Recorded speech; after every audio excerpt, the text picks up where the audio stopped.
Bismillahirrahmanirrahim. Alhamdulillahirabbil alamin. Allahumma sholli wa sallim ala sayidina Muhammadin miftahi babi rahmatillah. Adada ma fi ilmillah salatan wa salaman daimaini bidawamil mulkillah wa ala alihi wa sahbi. Allahumma sholli ala sayidina Muhammadin salatan tunzina biha min zami'il ahwali wal afat wa taghzilana biha min zami'is sayiat wa tarfa'una biha indaka ala darajat wa tuballighuna bi aqsal ghayat min zami'il khairati fil hayati wa badal mamat. Assalamualaikum warahmatullahi wabarakatuh. Sahabat-sahabatku kaum muslimin dan muslimat dimanapun teman-teman berada, semoga teman-teman selalu diberikan oleh Allah Subhanahu wa ta'ala kesehatan dan segala hajat teman-teman Allah berikan kemudahan dan Allah kabulkan, amin Allahumma amin. Teman-teman, di video saya kali ini saya ingin membagikan testimoni yang datangnya dari Mbak DN. Seperti apa sih testimoni beliau terbebas dari hutang piutang ribanya sebesar 190 juta? Sebelum kita lanjut ke videonya, teman-teman jangan lupa di like dan di subscribe. Semoga saya tambah semangat bikin videonya. Terima kasih. Teman-teman, kita lanjut ke testimoni Mbak DN. Assalamualaikum Mbak Put. Waalaikumsalam warahmatullahi wabarakatuh. Aku anak rantau yang bekerja di salah satu perusahaan besar di megahnya ibu kota. Mbak, aku mau mengulang lagi waktu awal kenal Mbak. Aku pikir Mbak orangnya maaf cuek. Ternyata Mbak baik sama aku. Dan aku ikutin sholawat Mbak itu dari akhir November 2021. Dan alhamdulillah, aku udah anggap Mbak udah seperti bagian dari keluargaku sendiri. Mbak, aku sering cerita sama Mbak soal hutangku di bank dan koperasi simpan pinjam yang kalau ditotal sebesar 150 juta dan aku harus mengorbankan semuanya termasuk mobil dan rumahku di kampung yang suamiku suruh jual. Itu semua gak tersisa Mbak. Di tahun 2022 aku mulai semua dari nol. Semua karena suamiku di kampung tergoda wanita Mbak. Aku kerja di Jakarta, uang habis untuk kami bangun rumah yang gak selesai-selesai. Dan setelah 2020 rumah dijual untuk bayar hutang suamiku di koperasi dan bank dan bank pada saat 2021. Hutang dan bunga yang dihitung sebesar 189 juta Mbak. Di situ benar-benar aku jatuh terpuruk. Gajiku di ibu kota hanya 12 juta Mbak. Itu pun pada saat itu gak cukup untuk bayar bunga dari hutang suamiku yang bunganya saja waktu itu udah 30 juta Mbak. Akhirnya suamiku putusin untuk jual rumah kami di kampung sebesar 205 juta Mbak. Bahkan untuk penjualan rumah yang masih ada 6 juta aku pun gak lihat bentuk uangnya Mbak. Mobil kami pun yang Suzuki pun dijual dengan harga 95 juta. Dikawannya Mbak dengan cara dicicil 5 kali. Dicicil uangnya tak sampai ke aku Mbak, habislah sudah Mbak. Pas aku cuti menjelang mau lebaran, kami pun tahun 2022 tinggal di salah satu rumah kontrakan yang bulanannya kami bayar 1,1 Mbak. Itu pun suami udah masuk 2 bulan belum bayar. Sampai aku yang bayarkan kontrakan pakai uang THR-ku Mbak. Di sini aku mau berbagi pengalaman ke teman-teman sholawat Mbak, dan pastinya aku selalu tukar pendapat sama Mbak. Betul kata Mbak, suamiku diam-diam uang mobil yang dijualnya ternyata untuk kasih wanita lain Mbak. Tetangga satu desa yang dia janda penjual jamu. Dan pada bulan Januari 2023 aku mutusin untuk hidup sendiri bersama kedua anakku di Jakarta Mbak. Hidup kami alhamdulillah bahagia Mbak, tanpa hutang yang disebabkan dengan suamiku yang tidak jujur. Pesan singkat yang aku mau berikan ke teman-teman yang lagi sulit untuk membayar hutang atau apapun, yang lagi sedih, selalu ikhtiar minta solusi sama Allah. Dan amalin sholawat jangan pernah putus. Bila perlu, amalin sholat munjat yang banyak. Aku amalin sholat munjat satu hari 5.000 Mbak. Al-Fatihah 100 serta membaca surat Yasin dan Al-Waqiah. Di pagi sebelum berangkat kerja Mbak, malamnya aku tutup istighfar 1000 kali. Dan semua itu aku lakukan hanya untuk pasrahkan diri hanya kepada Allah. Karena benar kata Mbak Puput, kapan waktu Allah mau ambil, punya kita Allah akan ambil semuanya dan mulai lagi dari nol. Pastinya karena bentuk cinta dari Allah agar kita selalu jalanin perintahnya dan jangan melupakan Allah. Dan jangan sesekali teman-teman main dengan riba. karena harta akan habis dikuras untuk bayar hutang, dan hutang pinjaman gak seberapa, tapi bunganya mencekik dan besar, dan kita akan capek teman-teman. Aku waktu itu pinjam 150 untuk bangun rumah karena suamiku urus anak-anak, aku kerja di Jakarta. Suami yang olah semuanya sampai rumah jadi, gak lama jadi beres, 3 tahun dijual oleh mantan suamiku.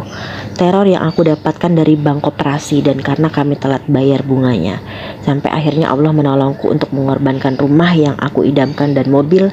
Akhirnya rumah kami jual, mobil pun gak punya. Alhamdulillah, hatiku sekarang plong, gak ada beban mbak, karena udah gak ada hutang. Aku dan kedua anakku hidup bahagia, senang, karena hidup dalam kesederhanaan yang harus kami selalu syukuri mbak. Alhamdulillah, karena sholawat aku juga akhir Januari gajiku udah naik mbak. Alhamdulillah, Mr. Likasi naik ku gaji dan aku pun bahagia. Allah mudahkan aku dan dari hutang yang membebaniku 189 juta. Allah berikan jalan keluar walau harus korbankan rumah. Allah saat ini menggantikan dengan kenaikan gaji yang alhamdulillah besar. Alhamdulillah mbak, berkat sholawat Allah selalu jaga aku dan anak-anak, dan hidupku sekarang bahagia mbak. Alhamdulillah, makasih mbak Put atas kebaikan mbak. Salam sayang dari keramaian ibu kota, DN Kebayoran. Terima kasih banyak mbak DN sharing ceritanya, karena ini menginspirasi banget ya teman-teman. Hutang sebesar 189 juta ya, langsung Allah kasih jalan keluar. Walau memang harus beliau korbanin rumah, tapi itu harta yang memang beliau punya dan harus beliau korbanin. Kalau enggak, beliau akan terus menerus terjerumus dalam hutang piutang riba tersebut teman-teman. Tadi yang kita saksikan cerita dari Mbak DN, beliau mengamalkan sholawat munjiat, surat Yasin, dan baca surat Al-Waqiah dan istighfar ya teman-teman. Itu teman-teman praktekin deh, amalin. Kalau teman-teman lagi punya hajat besar, baca sholawatnya yang banyak. Karena teman-teman, gak ada yang namanya doa itu yang gak dikabulin oleh Allah Subhanahu Wa Taala. Pasti doa kita itu akan dikabuli oleh Allah Subhanahu Wa Taala. Karena terkadang dalam kehidupan itu gak semuanya ya berjalan dengan lurus teman-teman. Pasti akan ada lika-likunya. Ya, pasti akan ada dua kondisi yang mana kita pernah merasakan rasa senang dan rasa sedih teman-teman. Dan jangan pernah putus asa dari rahmat Allah. La tahzan, innallah hama'ana.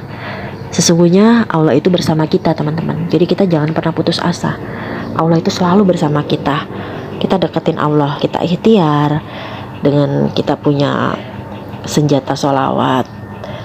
Insya Allah doa-doa kita tuh cepet banget nyampenya permintaan kita kepada Allah Subhanahu Wa Taala, karena fadilahnya sholawat teman-teman. Jadi kalau kita merasa sedih, teman-teman harus yakin kalau Allah itu selalu bersama kita. Seperti yang pernah dirasakan oleh Mbak DN ya, ketika beliau sedang sedih, posisinya terpuruk ya, dia diuji dengan kesedihan teman-teman. Tapi beliau memang punya iman ya. Nah, dari kita mempunyai iman itu kita aman teman-teman. Dan kita ingat langsung sama Allah, kita langsung lari ke Allah, kita langsung minta ke Allah, itu akan menyelamatkan beliau. Ya, terbukti dengan ujian yang sudah beliau lalui, beliau naik gaji, naik jabatan dan naik gaji, teman-teman, terbukti itu semua Allah bayar. Gitu dengan doa-doa beliau. Makanya kita harus yakin, seyakin-yakinnya kalau apa yang sudah kita lakukan, kita sudah berdoa, kita minta sama Allah, pasti akan Allah kabulkan. Gak mungkin gak Allah kabulin teman-teman. Ya, jadi apapun teman-teman yang lagi punya hajat, yang lagi punya kesulitan, teman-teman deketin Allah, ikhtiar ya. Teman-teman punya usaha apa, ikhtiar sama Allah, minta sama Allah, balikin semuanya sama Allah, serahin semua sama Allah teman-teman. Insya Allah deh, kalau kita serahin semua sama Allah, gak ada namanya kecewa teman-teman. Pastinya di akhirnya itu pasti akan bahagia teman-teman.